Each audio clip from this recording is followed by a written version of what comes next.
Buenos días, estimados alumnos. Bueno, pues es un gusto para mí poder compartir con ustedes esta información tan valiosa del curso Fundamentos de Administración. Realmente lo que vamos a hacer es un repaso muy general de los temas que estamos revisando en la materia. Mi nombre es Jennifer Quintero, yo soy asesora en la asignatura y bueno, pues tendré el honor de acompañarlos en estas 3 semanas y media de trabajo. Primero vamos a comenzar viendo el pensamiento administrativo. Al ser una materia de fundamentos de administración, pues tenemos que conocer la historia de la administración, de dónde viene. Para poder contextualizarnos, vamos a ver que el hombre, cuando se puso de acuerdo con otro hombre para lograr un objetivo, realmente ahí nació la administración.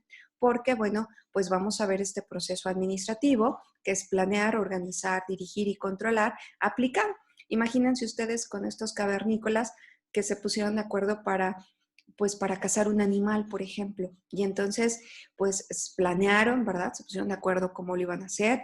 Cada uno se distribuyó alguna actividad. Seguramente hubo alguien que pues lideraba el trabajo.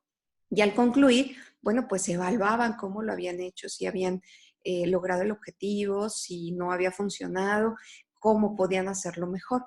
Esto, claro, de manera muy elemental y muy básica, pero vamos a ver que desde ese momento, pues está aplicado este proceso.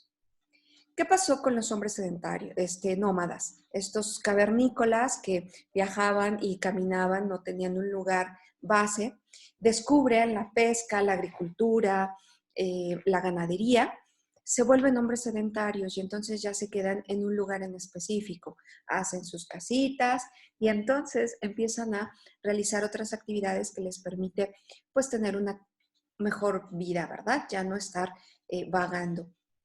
¿Qué va a pasar? Que bueno, con este hombre sedentario, estas comunidades se hicieron más especializadas y entonces pues había que planear, ¿verdad? Unos se dedicaban a la pesca, otros a la ganadería, otros a la agricultura y bueno, pues se distribuyeron el trabajo. Había un líder que pues llevaba un orden en estas comunidades y veían cómo iban funcionando. Conforme estas comunidades fueron creciendo, se fueron generando las grandes culturas. Por ejemplo, los egipcios, los mesopotámicos, los griegos, etc. Aquí ya vamos a ver que la organización es mucho más compleja. En el caso de los egipcios, había un faraón que era el que coordinaba y el que dirigía a esta comunidad. Y que, bueno, pues había planeación, imagínense, para hacer una pirámide, bueno, pues había una planeación, se distribuían el trabajo, había supervisores, había quien coordinaba el trabajo, pues había esclavos y el faraón que vigilaba, ¿no? Que supervisaba que todo fuera de acuerdo a lo planeado.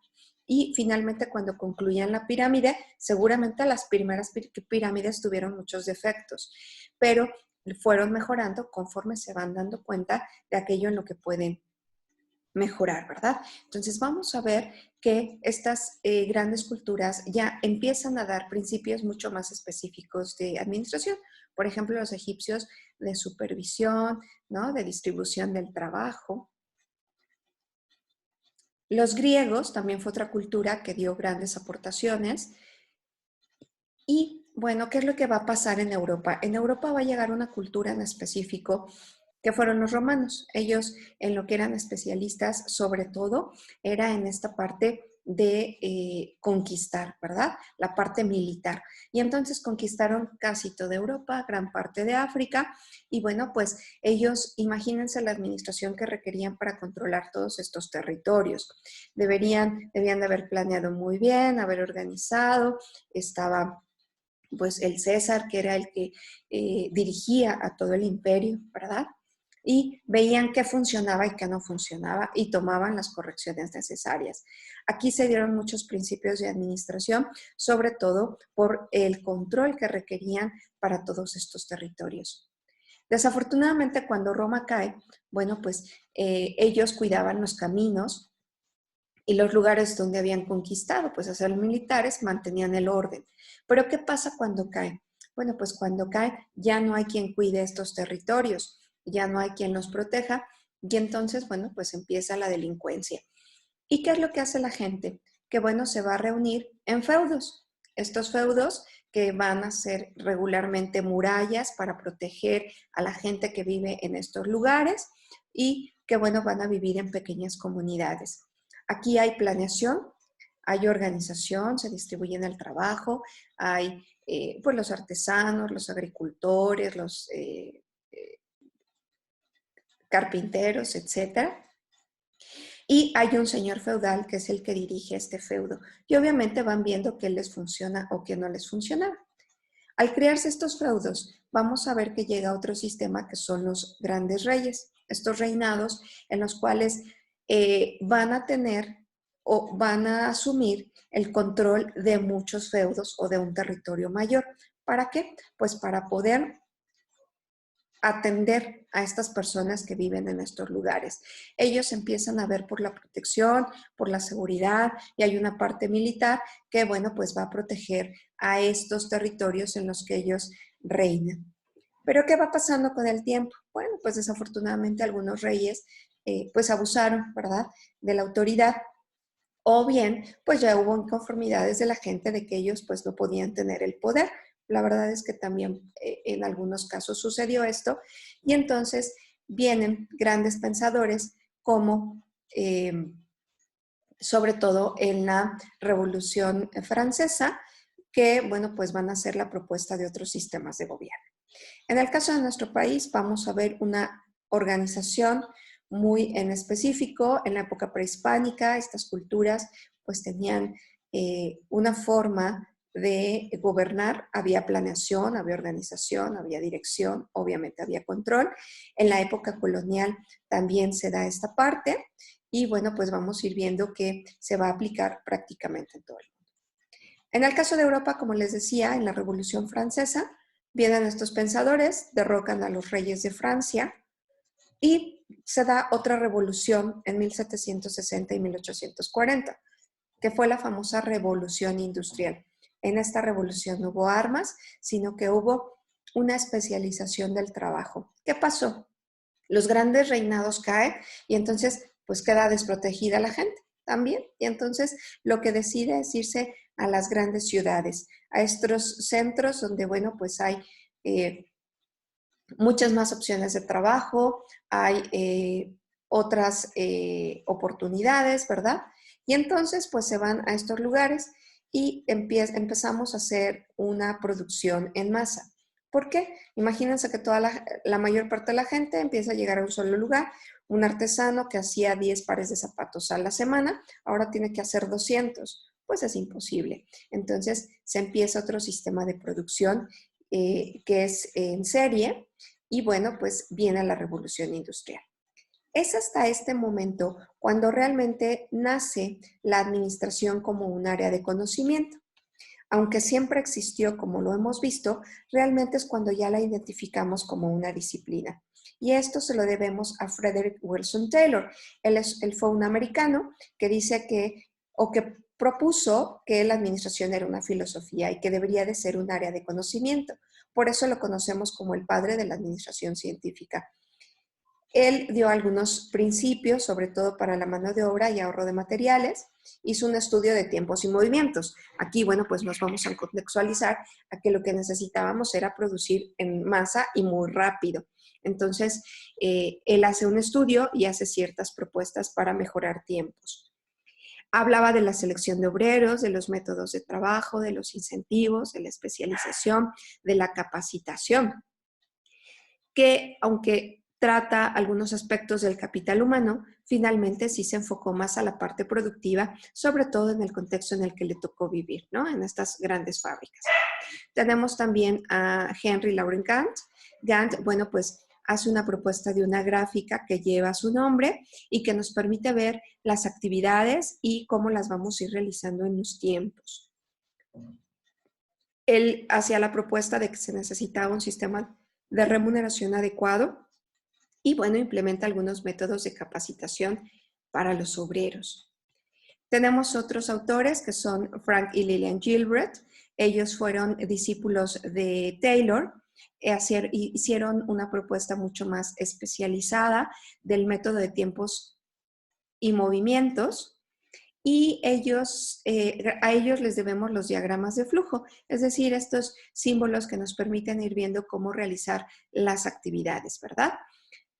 Hicieron el TERBLIX, que son 17 elementos básicos que permiten reducir tiempos y movimientos. En Francia, un autor nos da una gran aportación que fue el proceso administrativo, que fue Henry Fayol. Él nos dice que el proceso está conformado por la planeación, la organización, la dirección y el control. Esta aportación, bueno, pues es muy importante porque la vamos a ver aplicada en todos los temas de administración, en cualquier área. Entonces, es clave. Nos dio también 14 principios, nos dijo que era muy importante tener división del trabajo, autoridad, disciplina, unidad de mando, es decir, que una persona solamente tenga un solo jefe, unidad de dirección, que todos vayamos hacia el mismo lado, que haya iniciativa y que haya subordinación del bien común. Remunerar adecuadamente a nuestros colaboradores, tomar decisiones, que haya orden, que le demos oportunidades a nuestros trabajos de manera equitativa, ¿no?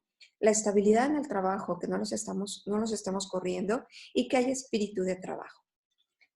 Posteriormente vino otro autor llamado Wilfrido Pareto. Él nos habló del famoso 80-20, que quiere decir, nos dice que el 20% de algunos errores que estemos cometiendo mal nos va a resolver el 80% de los otros. Por ejemplo, en sus estudios, el no tener una computadora o acceso a internet está provocando que ustedes reprueben sus materias. Vamos a dar un ejemplo, ¿no? Bueno, si yo logro resolver el tener internet y computadora en casa, seguramente se va a resolver el problema de acreditar los cursos, el otro 80% de problemas que se están generando. Entonces, por eso él decía que debíamos identificar el 20% de aquello que en realidad tiene un impacto sobre el 80%. Vamos a ver que en la escuela clásica está el proceso administrativo, las áreas funcionales y los principios de administración. ¿Qué pasó posteriormente? Pues estos autores se enfocaron a la parte productiva. Entonces dejamos de un lado la parte humana. Si ustedes han visto esta película de Los Miserables, pues podemos ver muy bien cómo vivían los trabajadores. Pues tenían calidad de vida pues muy baja, no tenían prestaciones, se perdió la dignidad del trabajador, trabajaban muchas horas, etcétera. Entonces vienen autores que van a rescatar todos estos aspectos humanos y van a introducir la psicología a la administración para que podamos, bueno, motivar, hacer participar, formar trabajo, hacer equipos de trabajo y hacer que la gente esté más contenta dentro del trabajo. Y se dieron cuenta que cuando hacíamos esto tendríamos un impacto directo en la productividad. Un autor fue Elton Mayo. El bueno habló sobre la cooperación y la solidaridad, dijo que debíamos escuchar mucho a los colaboradores y que esto, bueno, nos iba a ayudar en la productividad. Robert Owen fue otro que nos habló del bienestar social. Él decía que debíamos invertir en el capital humano. Por ejemplo, él fue de los que propuso que se pusiera la fábrica, que se hicieran casas para los trabajadores, un centro cultural, un centro deportivo, que los empleados tuvieran todas las necesidades básicas cubiertas y que esto permitía que la gente se sintiera tan contenta que ya, pues obviamente no iba a cambiar su trabajo, ¿no? Y iba a dar lo mejor de sí para seguir teniendo estas prestaciones. Esta corriente se le llamó humano relacionismo y bueno, pues buscó la motivación, el estudio de necesidades de personal, el liderazgo y la comunicación. Después vino otra corriente que se llamó neurohumano relacionismo, que rescataron pues toda esta parte humana y que bueno, pues trabajaron para que la gente estuviera más motivada. Aquí vino Douglas McGregor, él nos hace una propuesta de la teoría X y Y. En la teoría X nos dice que los colaboradores no les gusta trabajar, no tienen interés, no tienen compromiso. Si quisieran encontrar a una caricatura que cubriera con este perfil, pues Homero Simpson es uno de ellos. Él es completamente teoría X. Y la teoría Y es todo lo contrario. Empleados que les encanta su trabajo, que lo hacen con mucho gusto, con mucho entusiasmo, que siempre están contentos, que son muy positivos. La verdad es que es casi imposible encontrar tanto a una persona X como a una persona Y. Tenemos nuestros altibajos como seres humanos, pero sí tendemos hacia uno de los dos. hacia las X y hacia los Y. Y como líderes tenemos que identificarlos para saber cómo podemos trabajar con cada colaborador. Tenemos la pirámide de Maslow. Él hablaba de necesidades y conforme iban siendo cubiertas, pues el trabajador estaba mucho más autorrealizado. ¿Qué es lo que buscamos en las empresas? Gente autorrealizada, porque son creativos, espontáneos, no tienen prejuicios, resuelven problemas, toman decisiones. Realmente buscaríamos gente con estas características. Chris Argyris fue otro autor. Él, bueno, habló de la madurez y la inmadurez y que, bueno, vamos clasificando. Es una clasificación y una propuesta que hace, ¿verdad? Para poder trabajar con las personas. David Macmillan, él habla de la realización del logro, de afiliación o deseo del poder. Regularmente las personas tendemos a uno de estos tres, ¿no? Alcanzar alguna cosa, a sentirnos parte de algo o a querer alcanzar el poder. Después de que se trabajó tanto con la parte humana, pues dejamos la parte cuantitativa. Por ello, entró una escuela que se le llama Escuela Matemática, donde llegaron los pronósticos, la investigación de operaciones, los métodos cuantitativos y modelos matemáticos que introdujimos a la administración. Posteriormente vino una escuela que fue la estructuralista, también conocida como burocrática, propuesta por Max Weber. Él nos hablaba de la autoridad, de la comunicación, de la división del trabajo, de normas y reglas y políticas. Si nosotros quisiéramos ver una empresa burocrática, por ejemplo, las oficinas de gobierno regularmente tienen esta característica. Hay división de trabajo, normas y reglas y políticas que no se pueden transgredir. Por eso cuando ustedes van a una oficina de gobierno, si les falta una firma o un documento, les dicen, ya no sigue su trámite, ¿verdad? Entonces, es una de las características. En su momento funcionó muy bien por cómo eran las organizaciones. En nuestros días, bueno, pues la mayor parte de las empresas, sobre todo las que quieren ser lucrativas, pues si tienen este tipo de, o se encaminan al 100% en esta forma, pues es difícil que se mantengan en el mercado. Después vino otra corriente que rescató a la escuela clásica, y por eso se llama neoclásica, y habló de la APO, de Administración por Objetivos, donde vamos a buscar cómo alcanzar los objetivos de manera particular. Y profundizamos en el proceso administrativo. Le pusieron más etapas, lo profundizaron, etc. Vino a la escuela de sistemas, que dice que las empresas son sistemas abiertos, y que, bueno, pues están en interacción con el medio ambiente. La teoría sistémica nos dice que va a haber entradas, un proceso, una salida y va a haber una retroalimentación constante. Vinieron otros autores que nos hablaron de calidad, ¿no? En Japón, Ishikawa con el diagrama de flujo, el Six Sigma, vino Joseph Juran. Vino ya después otras corrientes que fueron el desarrollo organizacional, que trabajaron el clima, la cultura y el cambio.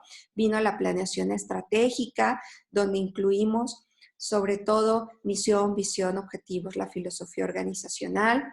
Y vamos a ir viendo que conforme van creciendo las necesidades de las organizaciones, se van a ir generando otras tendencias que nos van permitiendo profundizar y ayudar a las organizaciones. Ahorita, por ejemplo, tenemos el benchmarking, donde vamos a compararnos con el competidor y vamos a aprender del competidor y vamos a poder también aplicar algunas estrategias que está haciendo para mejorar nuestras actividades. Tenemos el outsourcing, donde contratamos a empresas externas para realizar alguna actividad en la empresa. El más conocido es el de personal, que bueno, ahorita está sufriendo algunos cambios, sobre todo en la legislación. El empowerment, donde le vamos a dar poder a nuestros colaboradores para poder tomar decisiones. Sin embargo, es muy importante que los colaboradores tengan la capacitación y la madurez para poder hacerlo. No a todos les podemos dar esta parte. La reingeniería, que es donde vamos a ir estructurando y vamos a reconsiderar algunos procesos de la organización. Y bueno, después de ver un poquito de historia, vamos a ver que la administración pues va a ser este proceso de planear, organizar, dirigir y controlar para alcanzar objetivos a través de otros.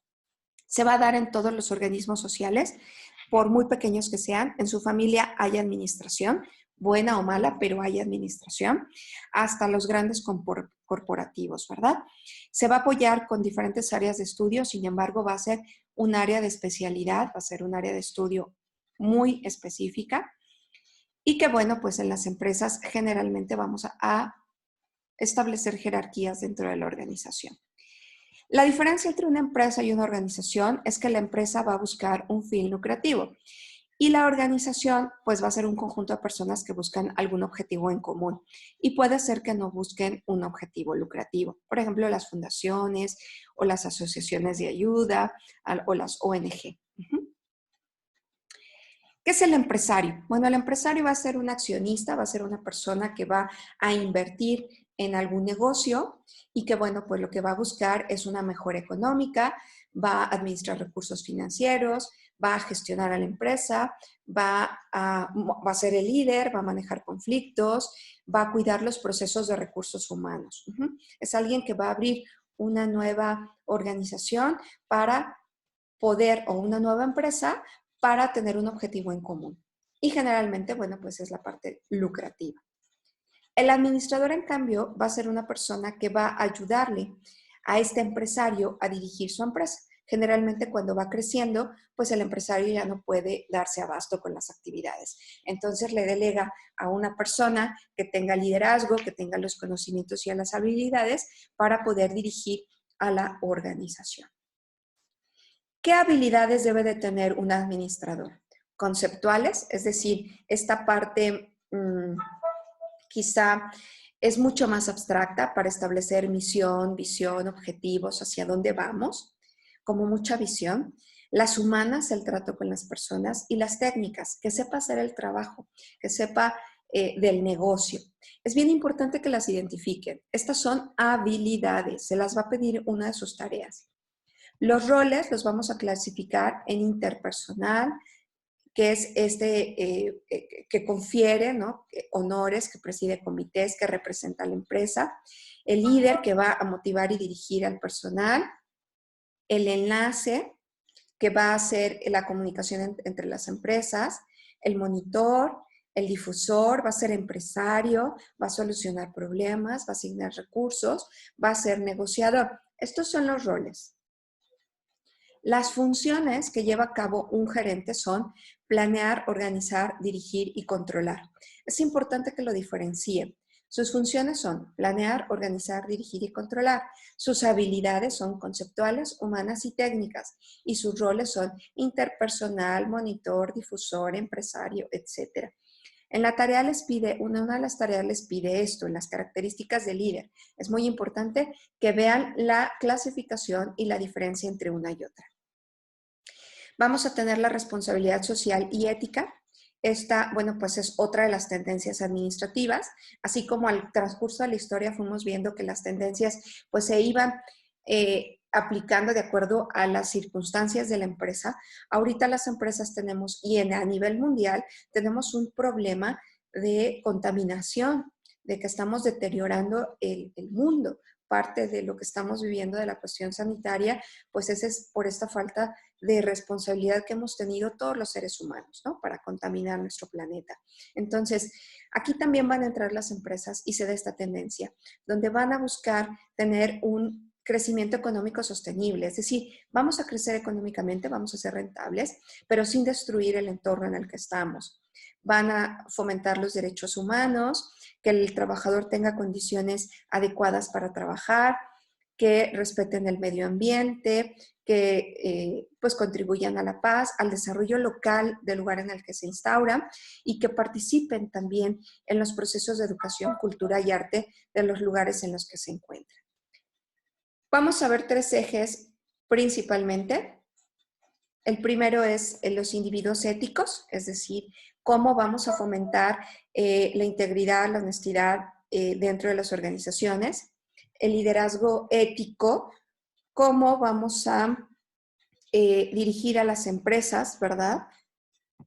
Y las estructuras y sistemas corporativos, cómo la cultura corporativa y los códigos de ética van a ser claves para los procesos que estamos llevando a cabo.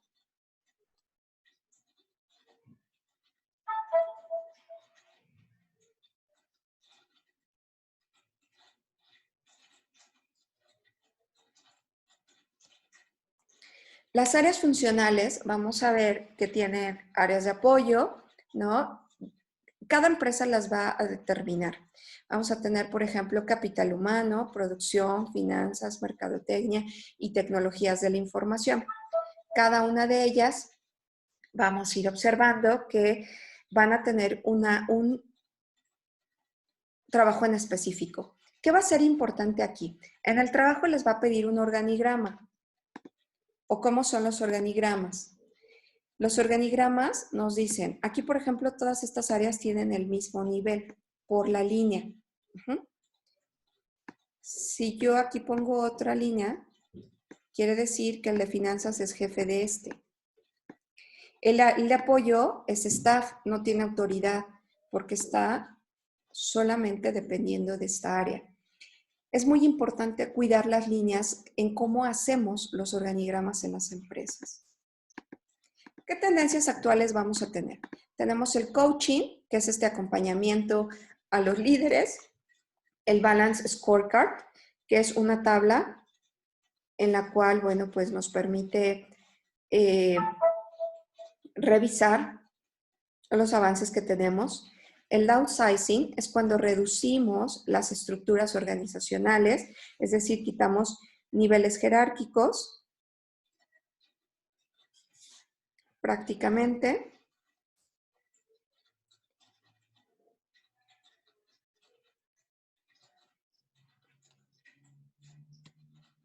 El correo electrónico y bueno, el comercio electrónico ahorita está teniendo un boom de manera pues muy particular, ¿verdad? Y muy interesante.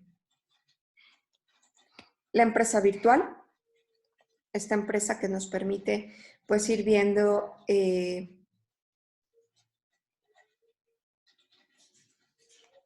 otras alternativas, ya no tener una empresa donde tenemos que tener espacios físicos. Ahorita, por ejemplo, muchas organizaciones se están dando cuenta que hay que cambiar, ¿no? Que a lo mejor ya no necesitan esos espacios, que pueden vender en plataformas virtuales. Ahorita, bueno, en lo particular, ha tenido un impacto muy interesante.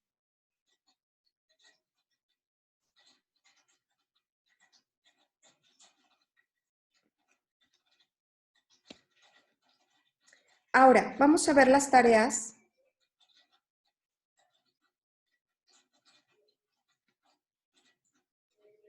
que vamos a ir revisando. Las tareas que van a entregar en este caso,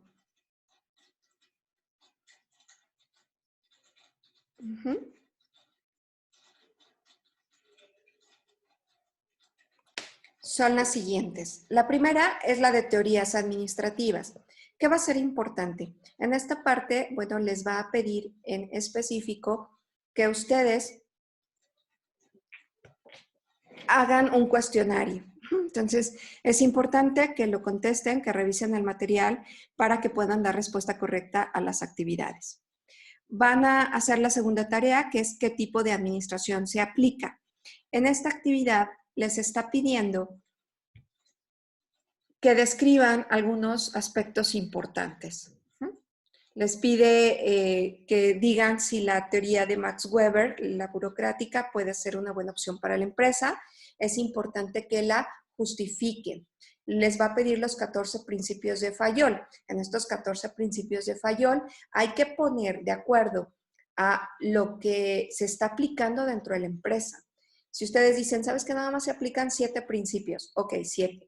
Los otros 3, porque deben de ser mínimo 10, deben de decir cómo podría aplicarlos la empresa o por qué no los está aplicando. Debe de ser no la definición del principio, sino si se aplica o no dentro de la organización. Les va a pedir también que en las conclusiones escriban con sus propias palabras, pues sus reflexiones finales y que apliquen las teorías que estuvimos revisando a un caso práctico, es decir, que digan, yo veo que se aplica la teoría burocrática en la empresa por estas condiciones y con estas características. Entonces, va a ser muy importante esta parte, que lo puedan desarrollar para que su tarea sea correcta. En las características del administrador, les va a pedir que desarrollen los roles, las habilidades de cada uno de los colaboradores. Les voy a compartir, denme un momento, por favor. A ver si lo podemos visualizar.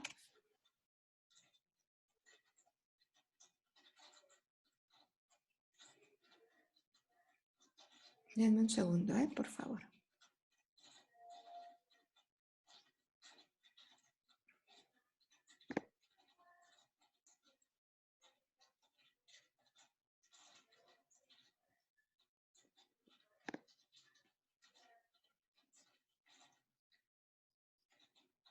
Ok. Les voy a compartir la pantalla para que veamos prácticamente la tarea.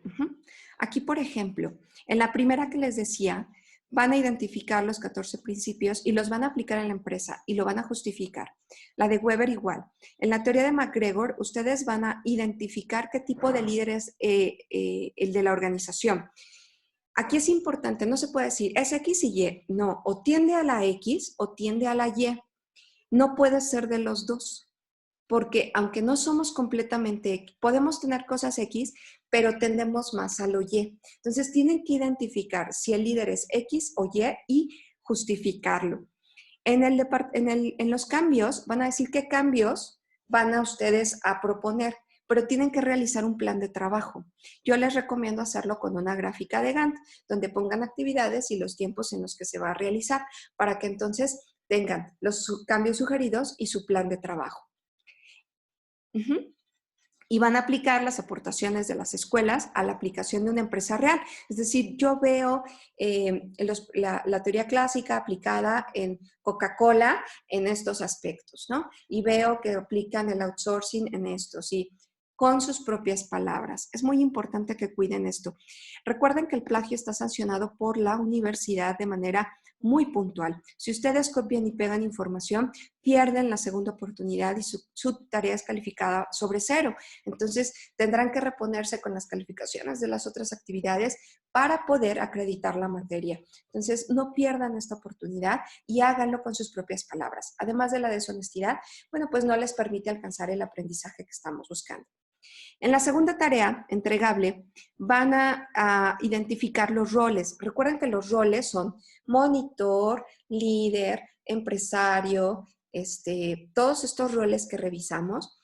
Van a ver qué roles son los que tiene cada uno de los gerentes, de los 4 gerentes del caso. Lo van a mencionar y van a explicar de manera detallada por qué los identifican en cada uno de los colaboradores. Después van a identificar las habilidades de los 4 gerentes, si las utiliza o no. Acuérdense, las habilidades son conceptuales, humanas y técnicas. Van a proponer el cambio para la administración entre cuates, de acuerdo a la responsabilidad social y ética. Yo les recomiendo ponerlo por los rubros que veíamos, ¿no? La parte empresarial, etcétera, para que sea mucho más claro. Recuerden que sus conclusiones, en este caso, les pide la importancia de las habilidades gerenciales de los líderes, que sean con sus propias palabras, que podamos identificar, pues, los elementos de comprensión del tema. Van a aplicar también el cuestionario, ¿verdad? Tipos de empresas. Vamos a revisar áreas funcionales, van a hacer el cuestionario y finalmente van a entregar la última tarea, que es la de las áreas funcionales de la empresa. Aquí lo que van a hacer es que van a hacer una propuesta.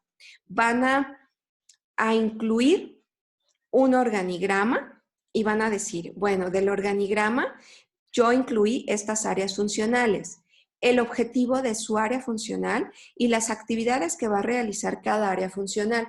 Es muy importante que sean específicos y que estén redactadas con sus propias palabras. No copien ni peguen de internet los objetivos del área funcional porque van a ser incorrectos. Ustedes piensen, pues voy a incluir el de recursos humanos. ¿Cuál será el objetivo de recursos humanos? ¿Qué es lo qué es lo que busca esta área. Y entonces la van a incluir. Van a incluir el de todas las áreas, no solamente de las que ustedes están proponiendo, sino todas las áreas que deben incluir el organigrama. Van a diseñar el organigrama, cuidan mucho las líneas de unión porque esas les dicen cómo son los niveles jerárquicos. Y finalmente las conclusiones, donde van a mencionar las ventajas de las áreas funcionales, con sus propias palabras. En las referencias hay que hacerlas con el formato APA. Revisen, por favor, en la sección de anuncios cómo se deben de estructurar. Bueno. Tienen el cuestionario de tipos de empresas, las áreas funcionales y finalmente el examen final. Ahora bien, estas son todas las actividades. Son 7 tareas prácticamente. Es muy importante que cuiden entregar en tiempo. Recuerden que el calendario lo podrán ubicar en la sección de avisos. Si ustedes no cumplen con el calendario en las fechas de entrega, serán sancionados los puntos de puntualidad. En el caso de las segundas oportunidades, les estoy compartiendo en la semana 3 las políticas de segundos envíos. ¿Qué dice la política? Que ustedes pueden enviar sus tareas a más tardar el domingo de la semana número 3 para poder tener una segunda oportunidad para enviar su tarea. Si ustedes la envían fuera o después de estos días, ya no hay una segunda oportunidad. Es decir, en la última semana que corresponde a la semana número 4, que tenemos hasta el día miércoles para entregar actividades, lo pueden hacer. Pero si, por ejemplo, ustedes entregaron el lunes de la semana 4 la tarea entregable importancias de las áreas funcionales, bueno, pues yo reviso la tarea, acumula para calificación, pero ya no tiene una segunda oportunidad. Ya no la pueden volver a enviar. Si ustedes quieren aprovechar esta oportunidad, deberían enviarla a más tardar el domingo de la semana número 3 de la materia. Si ustedes cometen plagio, copian y pegan información, no tienen derecho a volver a subir la actividad y la calificación es sancionada con un 0 de calificación.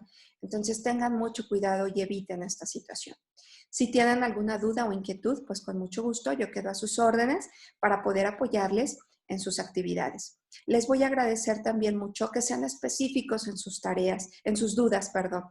Estoy recibiendo dudas que me dicen, maestra, es que no entiendo el formato APA. ¿Ya revisaste el manual? Sí, pero no lo entiendo. Bueno, ¿a qué aspecto no le entiendes? Compárteme, por favor. No sé cómo se pone el nombre del autor. Ah, ok.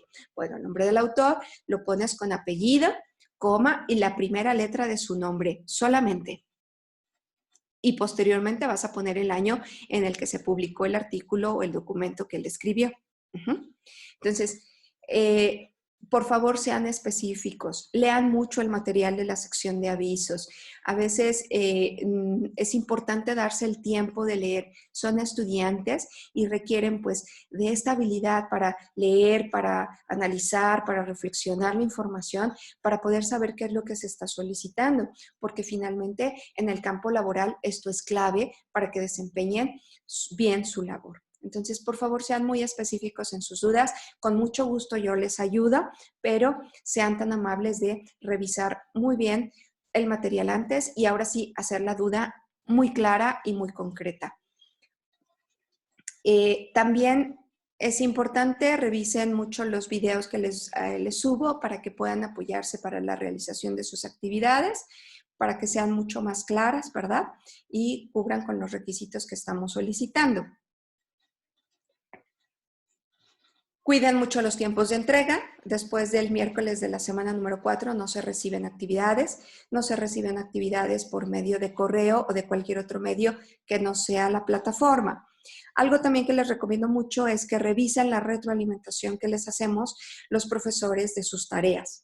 A veces observo que leen o nada más ven la puntuación, ¿no?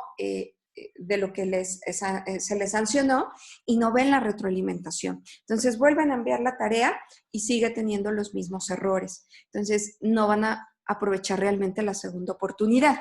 Para ello, entren en el link de evaluación. Ahí van a ver el porcentaje, la calificación y viene unos comentarios del profesor. En el caso en mi caso, bueno, pues mis comentarios donde yo les digo, los roles son incorrectos, las habilidades no son las que estudiamos, no respetar las líneas jerárquicas, como muy puntual cuál es el error de su tarea, para que ustedes la puedan corregir y tengan la oportunidad de volver a subir su tarea. Entonces, revisen muy bien esta retroalimentación antes de volver a subir su actividad. Recuerden que solamente tienen 2 oportunidades antes de enviar sus archivos, revisen que sea el adecuado para que pues no desperdicien esa oportunidad. Pues prácticamente de mi parte es todo. Yo les agradezco mucho su asistencia y bueno, pues cualquier duda, cualquier inquietud, con mucho gusto queda a sus órdenes. Hasta luego y que tengan un excelente día.